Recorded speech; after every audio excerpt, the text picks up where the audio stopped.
और बात करते सीएम योगी आदित्यनाथ आज आजमगढ़ के दौरे पर रहेंगे, जहां पर जहानगंज के अकबेलपुर में निर्माणाधीन महाराजा सुहेलदेव विश्वविद्यालय के निर्माण कार्यों का निरीक्षण करेंगे। इसके साथ ही विकसित भारत संकल्प यात्रा के कार्यक्रम में भी सम्मिलित होंगे। तो आज सीएम योगी आदित्यनाथ वाराणसी के दौरे पर रहेंगे और निर्माण कार्यों का जायजा लेंगे। साथ ही साथ बताया जा रहा है कि भारत संकल्प यात्रा में भी शामिल होंगे सीएम योगी आदित्यनाथ। तो आज सीएम योगी आदित्यनाथ आजमगढ़ के दौरे पर रहेंगे, जहां पर जहानगंज के अकबेलपुर में निर्माणाधीन महाराजा सुहेलदेव विश्वविद्यालय के निर्माण कार्यों के निरीक्षण करेंगे।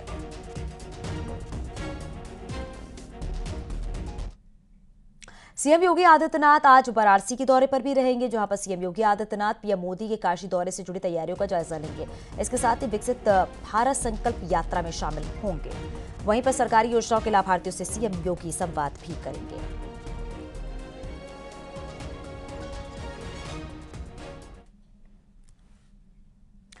तीन राज्यों में बीजेपी के नए प्रयोग से मिली जीत अब यूपी में दोहराई जा सकती है। दावा यह किया जा रहा है कि उत्तर प्रदेश में भी मंत्रियों और विधायकों को लोकसभा चुनाव लड़वाने की तैयारी हो रही है, जिससे मौजूदा कुछ सांसदों की धड़कनें बढ़ गई हैं।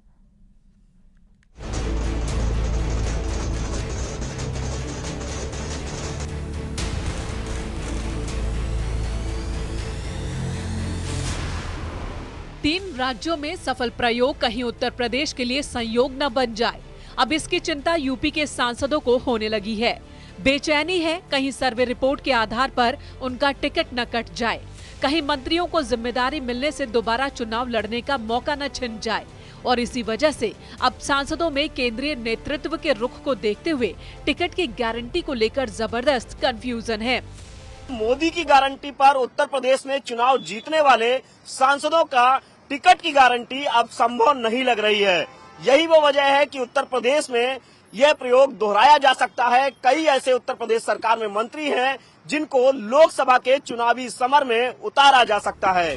दावा है कि बीजेपी राजस्थान, मध्य प्रदेश में सांसदों और केंद्रीय मंत्रियों को विधानसभा चुनाव में उतारने का सफल प्रयोग यूपी में भी दोहरा सकती है। बड़ी संख्या में विधायक और मंत्री लोकसभा चुनाव लड़ सकते हैं। ऐसे में कुछ मौजूदा सांसदों का क्या होगा, ये बड़ा सवाल है। दरअसल बीजेपी ने यूपी में सभी 80 सीट्स जीतने का लक्ष्य रखा है। जिताऊ उम्मीदवारों पर ही दांव के संकेत मिल रहे हैं। इस बार प्रत्याशियों के चयन में नया प्रयोग संभव है, तो फिर कई मौजूदा सांसदों का टिकट कट भी सकता है, क्योंकि आगामी लोकसभा चुनाव से पहले बीजेपी अपने मौजूदा सांसदों का रिपोर्ट कार्ड कई स्तर पर तैयार करवा रही है। इसके लिए पहले एक दौर का सर्वे हो चुका है, दूसरे दौर का जारी है। विवादों में घिरे रहने वाले सांसदों पर पार्टी की पैनी नजर है। जब भी टिकट दिए जाते हैं पार्टी के अंदर, तो तमाम कार्यकर्ता जो है उस दौड़ में होते हैं। तो भारतीय जनता पार्टी संसदीय बोर्ड किसको किस समय क्या जिम्मेदारी देगा, यह पार्टी समय समय पर तय करती है। मुझे लगता है इसको इसी दृष्टि से देखना चाहिए, क्योंकि सभी हमारे यहाँ योग्य कार्यकर्ताओं की भरमार है। बीजेपी के लिए कहा जा सकता है कि चुनाव कोई भी हो, उसका केवल एक ही फॉर्मूला है, वो है जीत का।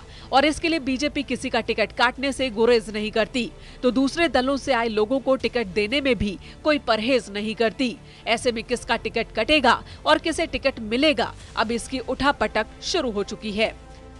टिकट की बात की जाए तो 2019 में 12 से ज्यादा सांसदों के टिकट कटे थे। 2022 में तकरीबन 80 से ज्यादा एमएलए के टिकट काटे गए। 2024 में कई सांसदों का टिकट कटना लगभग तय है। परफॉर्मेंस के आधार पर टिकट कट सकता है। यानी ये तो तय है कि तीन राज्यों में बीजेपी की बड़ी जीत और वहां हुए मंत्री वाले प्रयोग अब 24 में दोहराए जा सकते हैं। ऐसे में मौजूदा कुछ सांसदों का टिकट कटना तय माना जा रहा है।